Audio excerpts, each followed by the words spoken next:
varieties of cat. The first being the more fearful guy, what his behavior might look like when you enter the cage, how you want to kind of handle visiting with him, what an initial visit might look like, and how to handle how that cat behaves in the cage. We're hopefully going to look at the frustrated cat as well, and again, how you're going to introduce and how you're going to visit with that cat. And then hopefully we will look at a cat who has some limitations to handling, those guys who don't let you touch them for too long. What are we going to do with that? What does that visit look like? The cat with baggage, what does that kind of look like?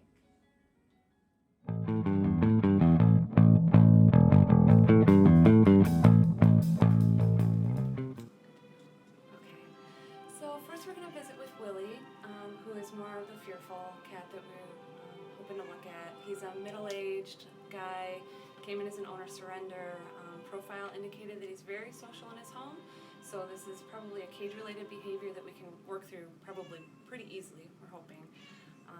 We're just going to look at how I would enter the cage and what that interaction would look like for him. This initial interaction is going to be pretty brief, but it will expand as we get to know him a little bit better as far as what he's allowing for handling. So this will be a pretty brief introduction with him.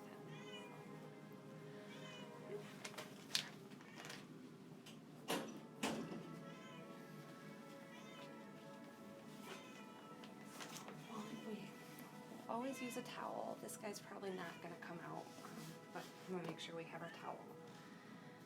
And I'm going to lift one side of his blanket up, but not the whole thing.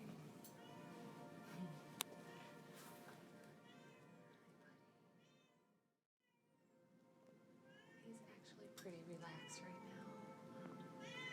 You can see from his body, he's making little muffins. He's laying on his side. Part of him is exposed. So I feel pretty comfortable about reaching in and touching him. If he were more clenched at the back of the cage, I would be more cautious about that, but he's feeling pretty relaxed right now. So I'm just going to reach in and touch his face a little bit.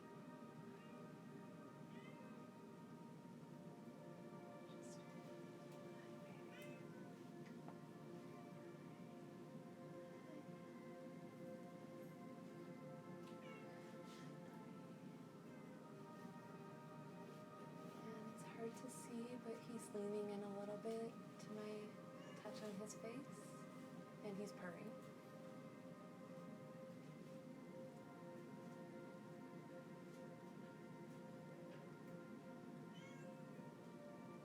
He's still pretty loose.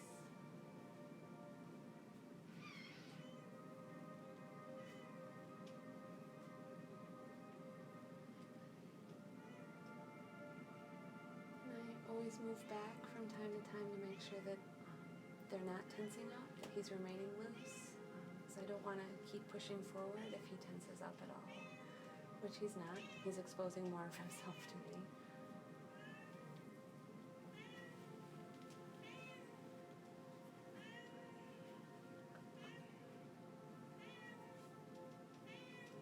And I would offer this guy a treat. Kind of encourage him to come out a little bit, but he has a treat that just fell down there that he's not eaten, so I'm guessing he's not going to be all that food motivated right now. He hasn't touched his food, so I'm just going to keep petting him on his face and his chin, but really no further. He's purring very strongly.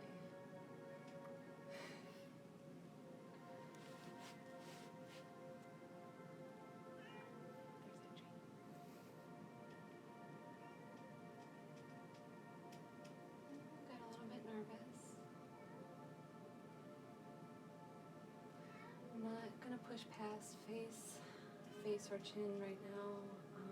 He's not opening up, he's not moving from this position.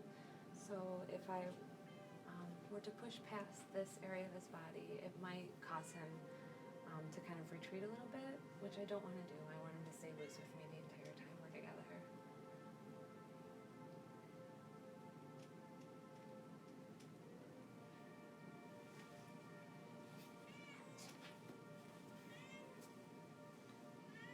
He's not entirely sure I'm not sure if we can see kind of what his face is doing, but he keeps burying his chin. And he stopped purring there for a second. So I'm actually just going to back off, kind of let him have his space right now. He's still very loose in his body. He's encouraging me to come back, but I want to give him some more space to do his thing. We'll just kind of give him a goodbye, let him remain relaxed, kind of remove myself from the cage while he's relaxed. Just give him another little kind of see how he feels about this. He opened up a little bit.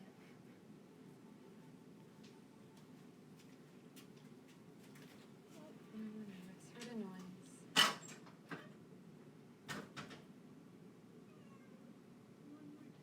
Yeah, he's pretty tense now. The door opening scared him, so I'm gonna actually leave him now, cover him back up, and leave him. And with him, he's a guy who would need continued visits like this. He's very loose right now, so he's at least comfortable in the cage. So just these kind of continued visits, very short, brief, not pushing into his space too much. And if at some point we get him to be food motivated, we can encourage him to the treats or with his wet food. But it's pretty evident that's not going to work by the uneaten food in his cage. But we're going to leave him while he's relaxed and loose, and come back to him later in the day and kind of do this process over again.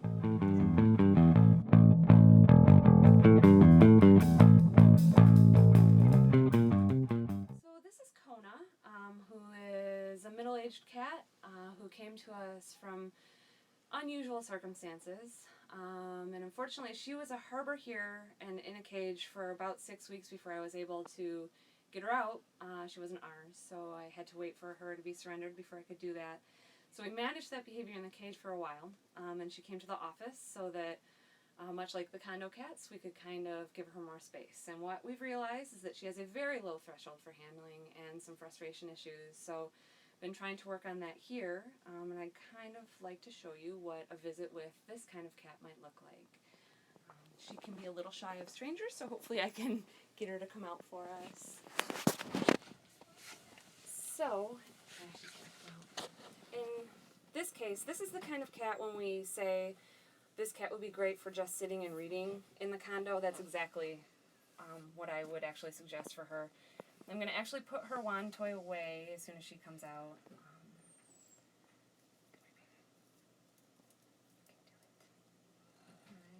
Come on. This is a cat who very, very much wants attention. I can kind of show you what it looks like when she gets too much attention because she calms down really nicely. We can kind of see what it looks like when we're overstimulating. And with her it happens pretty quickly. For most people, hopefully. She might not do it for me.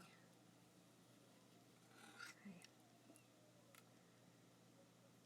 She's not going to show us what happens when we push her too far. I'm gonna scratch her. I can scratch her.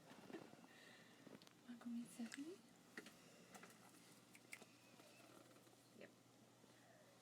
And eventually those paws lead to her latching on with her teeth. But in her case, she's in a nice stimulated state right now. In her case, when I'm visiting with a cat like this, I quite literally will just sit with them. She's going to walk around. She's going to seek attention. I'm not going to offer anything more than a little bit on her head. Hey, Jillian or Savannah, can one of you give Zephyr some Nosor, please? And unfortunately, she may not be the best example because I have been working with her for, I guess she's been in here about a week. This is the kind of cat that can actually be desensitized by using these methods. We're just going to sit with her. We're not going to offer too much attention. She's happy. She's purring, she's rubbing, she's seeking attention, but I'm not going to offer anything more than a scratch on the head and only when she's calm. She's distracted. This is common with condo cats. They're distracted by what's going on outside the room. I'm just going to let her walk around and do her thing. I'll offer her hand every once in a while, scratch her head. And with her, we've been working with treats. So when she's calm, which she's being really good right now, when she's calm, I'm going to offer her some treats. There's a lot going on outside the room. Come here. Hey, Kona girl. Hi. Hey, Kona girl. In her case, just letting her wander and kind of do her thing is perfect. She's remaining calm for the entire visit. The intention is that we're not stimulating her, overstimulating her in any way. Everything's kind of on her terms. She can come to me, she can seek attention if she wants, she can sit on my lap if she wants. And she's calm, so she's getting a treat. She loved these earlier, but she's calm, she's getting a treat. She can circle, she can explore, but I'm not encouraging her to be in my space by petting her too much. I'm letting her do her thing. And in that way, we're trying to build some confidence with her that she's not going to be overhandled. We're not going to push her to the point where she's, you don't want my treats now. She can self-pet as much as she wants. If she wants to walk up to me and bump her head into me, I smell like treats now. Whatever she wants to do, she's allowed to do. If she were to become overstimulated, kind of like she was starting to get that way with Stephanie, we remove the attention.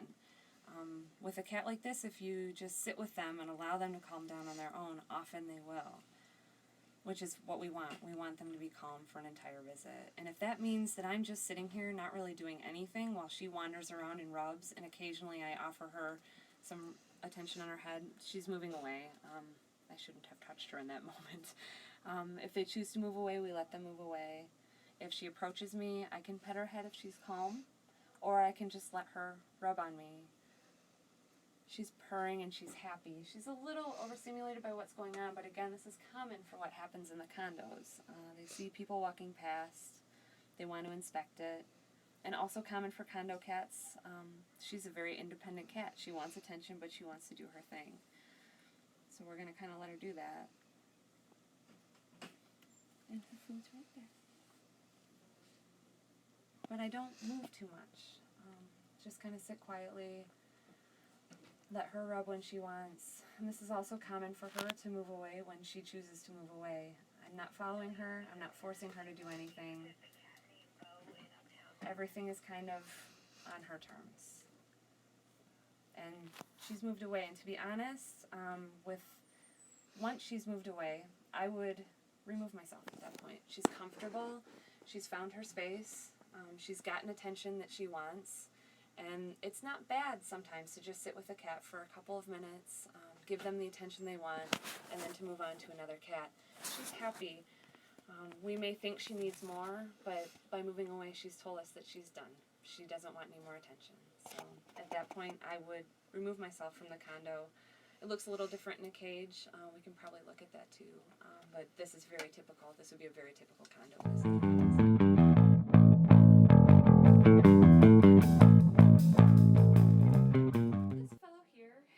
Smokey Kitty. He came to us as an owner surrender with some other cats. He came in with a broken jaw and spent some time.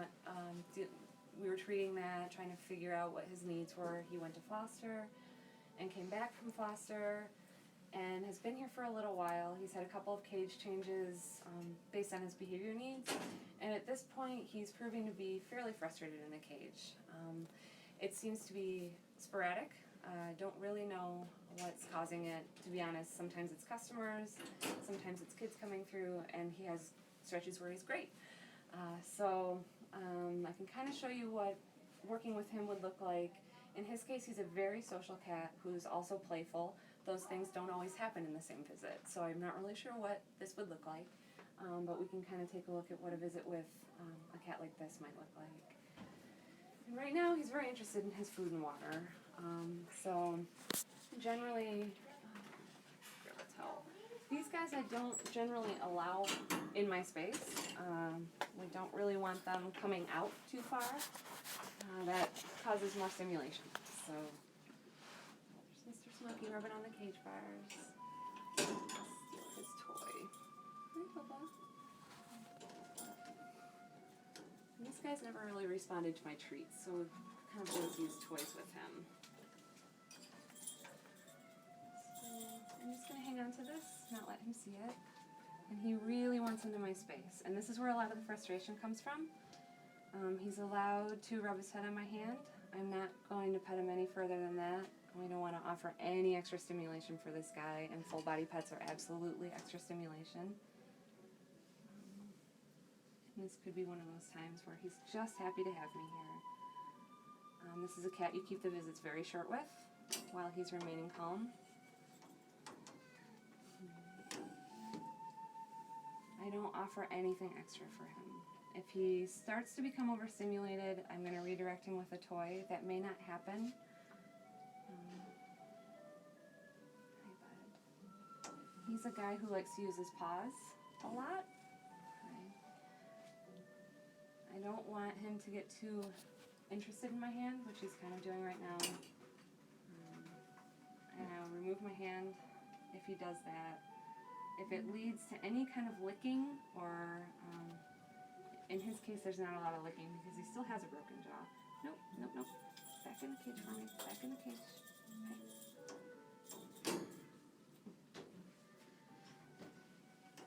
Okay.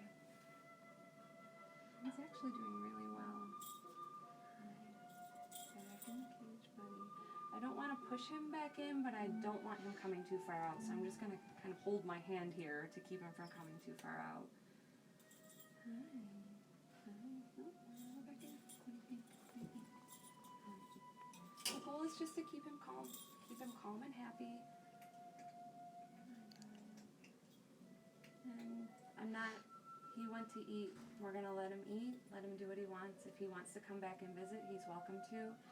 I'm probably not going to spend too much more time with him. He's very calm. He's purring. He's relaxed. This isn't a cat that needs to be visited with multiple times in a day. He is a social, playful guy, but the more stimulation he gets, the more things become difficult for him. So that jaw is hard to chew. He loves his food, but it's hard to chew. Yeah, actually, at this point I would probably leave. He's very interested in his food bowl. The visit went really well. But again, we're not going to offer him full body pets.